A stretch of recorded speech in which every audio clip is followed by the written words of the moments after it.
Para kay Rosel Navarro, May 11, 1976, at ang yung person, ang yung husband na si Julian Augustus Marfil Jr., August 8, 1969. So, titignan po natin ngayon, meron po kayong katanungan, okay? Kung meron bang third party? Meron bang third party ang iyong husband, ang iyong person? Rosel Navarro and Julian Augustus Marfil Jr. Kung meron bang third party si husband.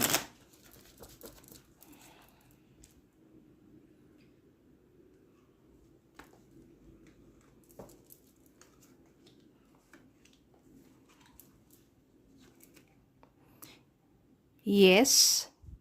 Lumabas po dyan yes o. Masaya naman yung family ninyo pero bakit may yes? Ano kaya yun? Page of Pentacles.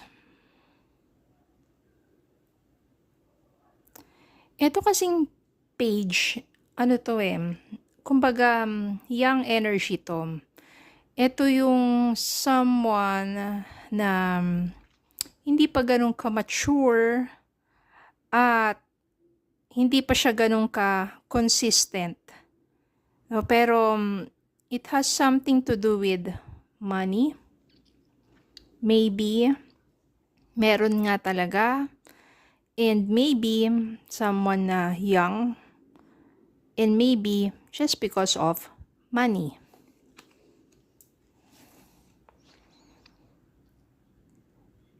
Feeling ko pinapaglabanan naman niya. Para bang pinapaglabanan niya na hindi na talaga tuluyan pa matuloy or matigil na. No, pero nandun pa rin siya sa ongoing battle niya na paglabanan yung ganong klaseng, sabihin na natin pagsubok na sa sarili niya. Kung meron man talaga. Okay? So, tignan po natin ano pa yung mga energies. Okay? So, dito po lumabas kasi na yes, although parang okay naman po ang inyong family. Maybe merong temptation nga na mas bata and just because of money. Baka money nga lang talagang habol sa kanya, ganun. And, tinatry naman niya na parang paglabanan na itigil na or tama na or basta ganun po. Okay? Tignan pa natin iba pang mga energies. Spirit guide, send me more messages about them, about the family, and bakit kung totoo man na merong third party, ano mga dapat gawin, mga gabay, at ano ba yung mga energies ngayon. Okay? So, medyo marami yon. Unahin natin. Ano ba yung kasalukuyan na connections if ever talagang totoong may third party between the husband and the third party? Ano bang energies nila ngayon? Yung kanilang connections.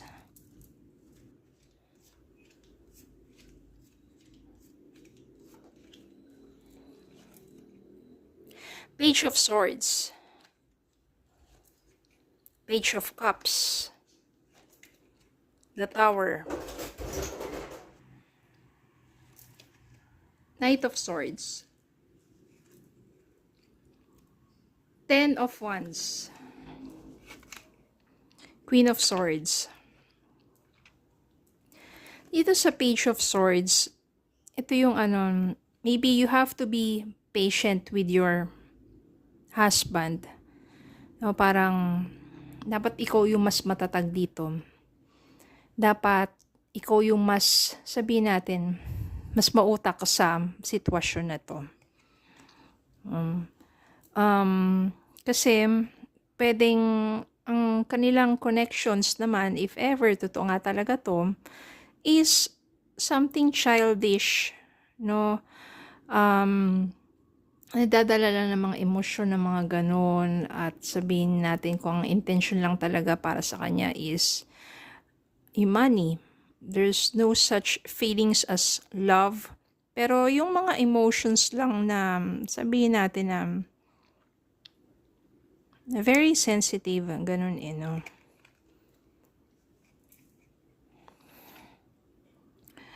Eventually, yung kanilang connections, di rin naman talaga magtatagal. Kung totoo man talaga meron, no. Kumbaga, it will be very destructive. Hindi naman talaga nagtatagal yung mga ganyang klaseng ano. Babalik din sa'yo ng buong buo ang person mo. Because iniisip niya rin naman yung pamilya mo. At napaka bigat na maaring kanyang dinadala. Dahil darating din yung time na maaring pagsisihan niya ito. Ikaw din minsan siguro na-feel mo na parang bigat ng dalhin.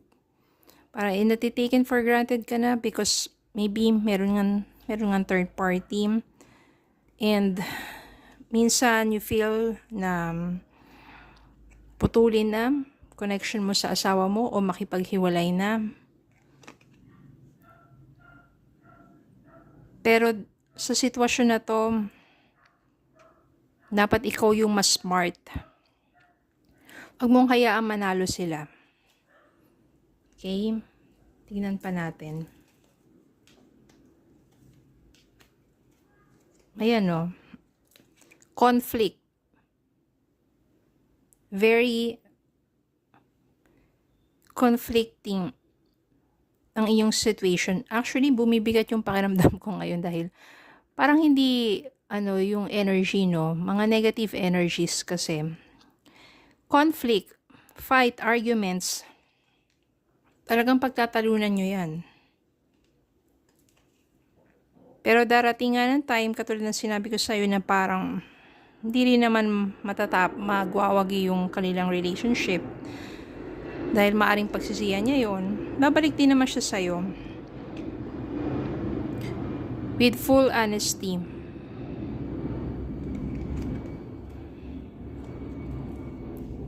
At magkakaroon kayo ng new beginnings, reconnection, reconciliation, new beginnings, new romance, renewed relationship.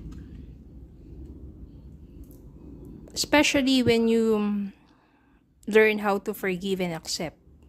And once na forgive mo na at in-accept mo muli, huwag mo nang ibalik yung nakaraan. Huwag mo nang paulit-ulitin sa kanya yung mga nagawa niya. Kasi nga panibagong simula, as if bago lang kayo magkakilala muli or nag-uumpisa pa lang kayo. Okay? Doon naman po tayo sa mga anak ninyo. Mamaya, bunutin po tayo ng mga oracle cards. Para sa mga present love life ng iyong mga anak. Unahin po natin si Joe Ellie Marfil. December 3, 1994, ang kanyang present love life. Joe Ellie Marfil, December 3, 1994. Ano naman ang present connections or love life situations niya ngayon? Okay.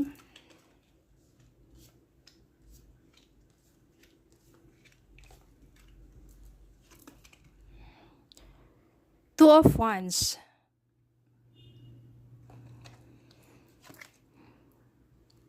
Nine of Pentacles. Seven of Cups. Strength. King of Swords. And Five of Wands. Sa kanyang present love life. Meron kasi dito, long distance ba ang relationship ng anak mo na si Joe Ellie sa kanyang The connection. Yan. Kasi parang dito, two paths. Direction or options, no? Parang it's either iniisip niya na para magkasama sila, puntahan niya, ganun. Then, pero darating yung point dito na magkakaroon sila ng pag-aaway, pagtatalo, hindi pagkakaunawaan. Then, maybe may isip ng isa na marami naman palang options dyan. Maaring yung girlfriend niya, kung maghihiwalay man sila, mas pipiliin muna yung sarili niya. Magiging single, ganyan, pero independent, yan. Mas parang uunahin yung kanyang sariling pangarap. Then, syempre, magiging masakit para sa anak mo yun. Kailangan niyang magpakatatag ng kalooban. Darating din naman yung time na lalabas na yung katotohanan, mafe-feel mo rin naman yun eh. Kapag medyo sad yung anak mo, you just have to have conversations with him. Honest conversations, no? Na ganyan talaga, bata ka pa naman. Minsan, may mga taong mas gusto unahin muna yung mga pangarap. Tingnan natin pa.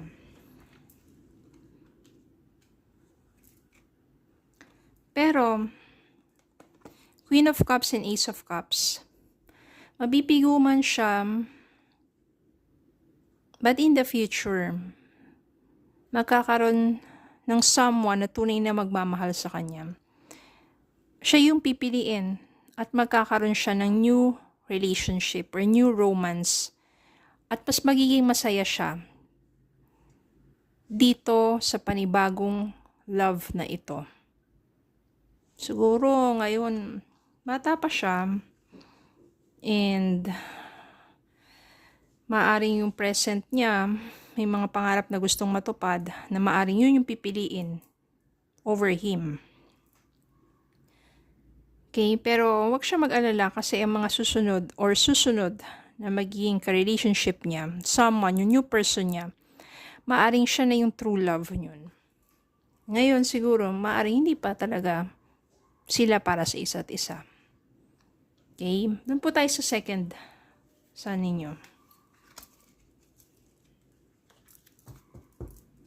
Kay Julian Van Marfil III. March 3, 1999. Bata pa naman po yung mga anak ninyo. Nasa 20 plus lang. They need to explore more muna. Hindi minamadali ang pag-aasawa. Present love life, Julian Van Marfil III. And ano pa yung mga possibilities na maaring mangyari?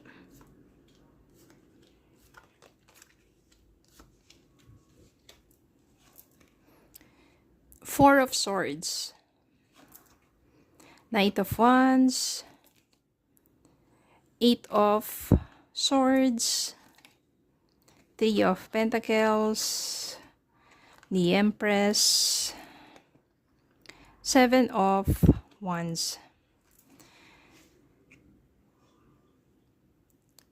May pinagdaraanan ba yung anak mo sa kanyang relationship na feeling yan, anxiety, stress, kakaisip? May problema ba sila ng ka-love life niya? Ng kanyang person? Or maari naman na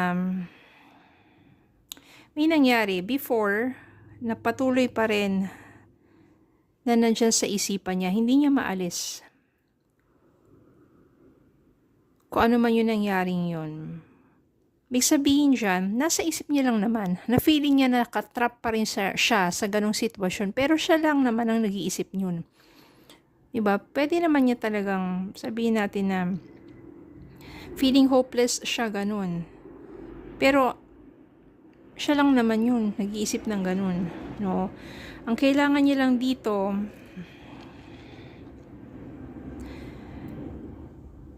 ay maging determinado paglabanan yung ganong klaseng mentality na parang feeling niya na trap siya sa ganong situation. Feeling niya na doon pa rin siya sa ganong klaseng sitwasyon. Or feeling niya kung yung person niya ay nakagawa ng hindi maganda sa kanya, sa relasyon nila, feeling niya ginagawa pa rin yun ng person niya. So, kailangan niya mapaglabanan yun. Kasi, love naman niya yung person niya eh.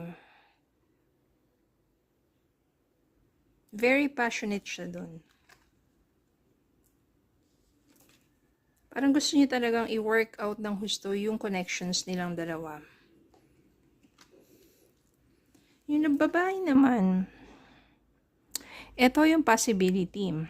Possibility of pregnancy or possibility na after nilang malagpasan kung ano man yung kanilang pinagdadaanan sa kanilang relationship, ay mas magiging mapag-alaga na. Kumbaga siguro natuto kung ano man yung mga naging mga pagkakamali at mas mapapangalagaan na niya ang relasyon nila ng anak mo. Queen of Wands. Queen of Pentacles. Ang dami pong queen dito. Ito si The Empress. Queen of Wands kasi is someone who is very passionate, very attractive. Meron naman si Queen of Pentacles is someone who is mature and very hardworking and very grounded. No, parang feeling ko in the future, bukod dito, meron pa siyang ibang makikilala. Parang medyo parang very attractive yung anak ninyong ito. Lapitin. Yung death dito, wag po kayo mag-alala dito sa death nito. Ibig sabihin transformation. Maaring magkakaroon ng malaking pagbabago, magandang pagbabago sa anak ninyo pagdating sa pakikitungo sa or pag-handle ng relationship.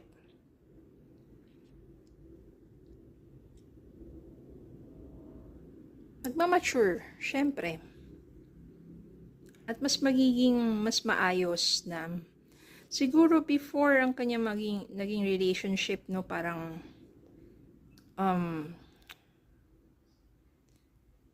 alarming, destructive, playful, hindi stable, or bakit ganun yung mga nabigkas ko, no? Pero eventually, magkakaroon ng malaking pagbabago sa anak mo at sa kanya magiging karelasyon or sa pag-handle ng relationship.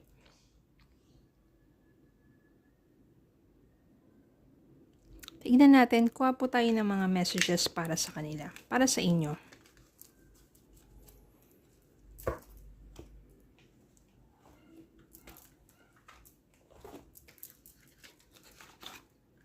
Para sa inyo po muna ng iyong asawa na si Julian Agustus Marfil Jr. Ano ba ang mensahe para sa inyo? Open your eyes. If someone shows you who they are, believe them the first time. Bakit ganun? Yan. Open your eyes. Pinaka-message dito is open your eyes. Baka po nagbubulag-bulagan kayo.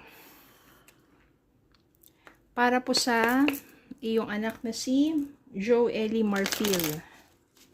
Ano naman kaya mensahe para sa kanya?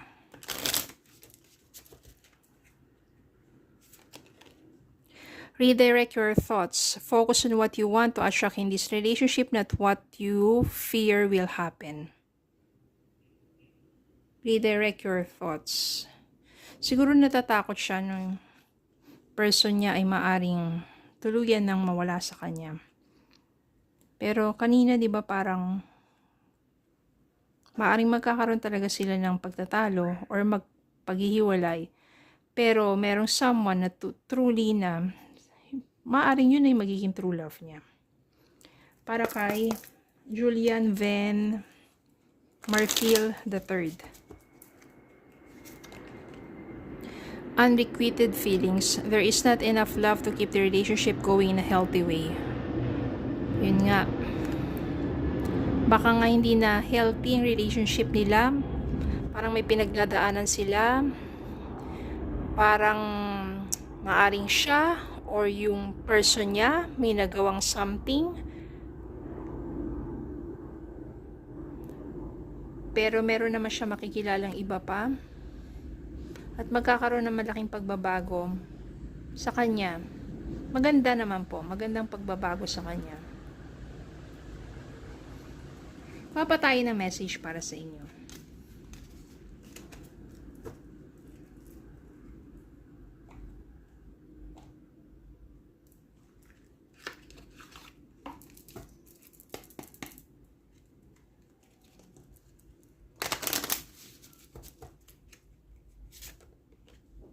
You have the power to create the life you love. Remember that. Para sa inyo, para sa anak mong isa, kay Joely, speak up and speak out. Let your voice be heard loud and clear. Para kay the third, look around and find some signs the universe is speaking to you. Okay, so yun lang po. Maraming salamat po sa tiwala na basahin ko ang mga mensahe para sa inyo. Have a good day po and God bless.